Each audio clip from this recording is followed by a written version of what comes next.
Dans le catch, les physiques hors du commun, ça a toujours attiré l'attention et créé du divertissement. Par exemple, les big men comme André le Géant, Big Show, le Great Khali ou plus récemment Omos. Mais il existe, à l'opposé, un autre type de catcheur qui est souvent oublié. Dans cette vidéo, on va parler de cette catégorie de lutteurs qui a toujours été présente dans le monde du catch, mais qui est rarement évoquée, les catcheurs nains. Le midget wrestling, c'est le nom donné à cette forme de lutte professionnelle impliquant des personnes de petite taille. L'histoire de cette discipline remonte en partie aux foires américaines, où l'accent était autant mis sur la performance comique que sur l'athlétisme. Cette catégorie a connu son apogée dans les années 50 et 60, en particulier en Amérique du Nord, avec des figures emblématiques telles que Sky Low, Little Beaver et Lord Littlebrook. Durant les années 1950, le succès est tel qu'un titre de champion du monde des poids midget est créé à la NWA, l'une des plus grosses promotions de catch à l'époque. Sky Low est le premier à remporter ce titre. Par la suite, d'autres lutteurs comme Little Tokyo ou Mascarita Sagrada ont acquis une renommée internationale, surtout au Mexique où cette forme de lutte reste populaire aujourd'hui grâce à des promotions comme la AAA. Et en France aussi, on a nos athlètes à cette époque. Regardez ces images d'archives filmées à Paris en 1956.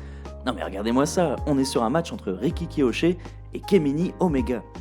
Plus sérieusement, ces deux catcheurs ont l'air hyper doués, et au final, rien d'étonnant, car comme me dit souvent ma copine, c'est pas la taille qui compte. Certains catcheurs nains ont même réussi à avoir un match en 1987 à WrestleMania 3. Rien que ça. Un match 3 contre 3 avec Little Beaver et The IT Kid en équipe avec I'll Billie Jim contre Little Tokyo, Lord Littlebrook et King Kong Bundy. Bon, malheureusement pour Little Beaver, ce sera le dernier match de sa carrière après avoir été maltraité par Bundy et ses 208 kilos. Les catcheurs de petite taille ont tout de même atteint la plus grande scène du monde et ça c'est beau. Cependant, au fil des décennies, la popularité du midget wrestling a diminué, particulièrement aux États-Unis où les matchs sont souvent devenus des segments comiques au lieu de véritables compétitions.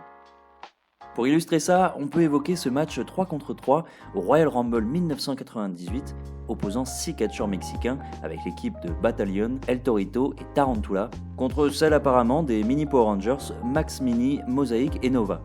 Un match pas si mal qui a été noté 3 étoiles sur 5 par Dave Meltzer, soit au final la même note que le main event du show entre Michaels et Undertaker. Mais bon, le match n'a pas embarqué véritablement les fans et l'attention était plutôt centrée sur la catcheuse Sunny qui était l'arbitre spécial. Et aussi, il faut dire que les blagues de Jerry Lawler aux commentaires n'ont pas franchement aidé. Je vous en cite une, attention. J'aimais bien Blanche-Neige et les 7 nains, mais maintenant je préfère Belle Sunny et les 6 Mexinains. Si vous trouvez cette blague problématique, elle est de Jerry Lawler. Si vous la trouvez drôle, elle est de moi.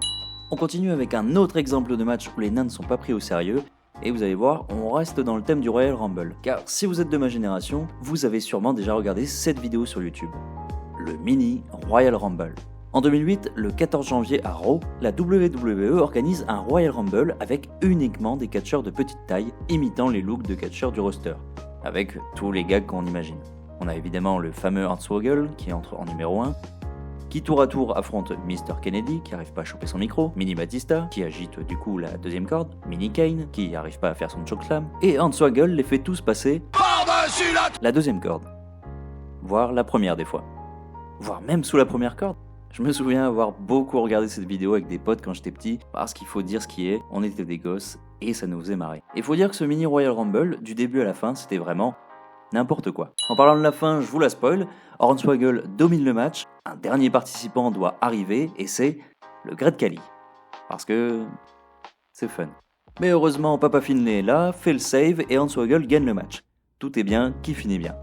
Et c'est pas le seul match que Hornswoggle va gagner dans sa vie. On peut même considérer assez aisément qu'il a eu la meilleure carrière de l'histoire des catcheurs nains. Il aura passé 10 ans à la WWE, ce qui est pas rien. Pendant longtemps aux côtés de Finlay, il a été impliqué dans des storylines qui ont marqué des générations, pas forcément que dans le positif, mais bon quand même. On se souvient qu'il a été le Secret General Manager de Raw et qu'il était aussi le fils illégitime de Vince McMahon. Mais Hornswoggle, c'est également des apparitions au Royal Rumble, des alliances avec les plus grands catcheurs de l'époque, et surtout le moment le plus historique pour les catcheurs nains, The Great American Bash 2007, lorsqu'il devient le champion Cruiserweight. Bon, c'était toujours pour de la comédie, mais les faits sont là, Hornswoggle est le plus grand catcheur nain de l'histoire. L'autre catcheur nain connu à la WWE récemment, c'est El Torito. Non, pas celui de 98, commencez pas avec les noms des catcheurs mexicains, on n'a pas le temps. El Torito, c'était un luchador qui incarnait un taureau et il n'était pas à prendre à la légère, puisque je vous rappelle qu'il a remporté un 1 contre 1 contre Drew McIntyre, Jinder Mahal et Hornswoggle. Bref, que des grands champions. Avec ce dernier, ils auront notamment un match à Extreme Rules en 2014, un WLC. En gros, un TLC avec des escabeaux, des tables basses et des rehausseurs. Il y avait également un arbitre et des commentateurs nains nommés Microcall, Mini King Lower et GB Elf. Et tout ça mis bout à bout, ça produit un match assez divertissant que je vous invite à aller voir ou à revoir. Malheureusement, Hornswoggle et El Torito sont tous les deux renvoyés en 2016 et continueront leur carrière entre autres dans le circuit indépendant et d'autres promotions. Ah là là, 2016, sale année pour les nains. Les deux sont virés, le film Pattaya sort au ciné, Messi perd la finale de Copa América, heureusement que Joséphine Ange Gardien sauve l'honneur avec de bonnes audiences, et depuis plus de nains à la WWE, mis à part quelques apparitions de Hornswoggle, et aussi si on compte la période Shorty G, ça c'est à vous de voir. Mais le Midget Wrestling n'a pas disparu, il est appelé aujourd'hui le Micro Wrestling, et aux États-Unis il existe de nombreuses fédérations de catcheurs nains, dont certaines diffusent même leurs matchs sur YouTube.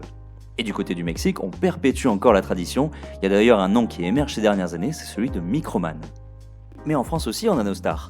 Il y a notamment un nain connu, enfin plutôt deux nains célèbres, qui ont combattu l'un contre l'autre. Je parle de Passe-Muraille et de Passe-partout, du Fort Boyard, je guide les casse-cou dans les traquenards. Et oui, comme le rapporte cet article du Télégramme en 2012, pour un gala de charité, les deux nains de Fort Boyard ont combattu l'un contre l'autre avant de s'en prendre à l'arbitre. Oh là là, le heel turn de Passe-Partout et Passe-Muraille, on l'a pas vu venir là. S'en prendre à un arbitre, c'est vraiment tout petit. Ils auraient plutôt dû se rebeller contre Patrice Laffont de Fort Boyard à l'époque. Mettez-le bien, faites-le merveilleusement bien. Vous devriez porter ça cet hiver, je vous le dis tout de suite. Ouais. Refaites ça, Passe-Partout. Quel méchant, qu'il est méchant. Et à la fin, c'est la boule qui est venue leur mettre des claques et les ramener au vestiaire. En fait, la AEW n'a rien inventé.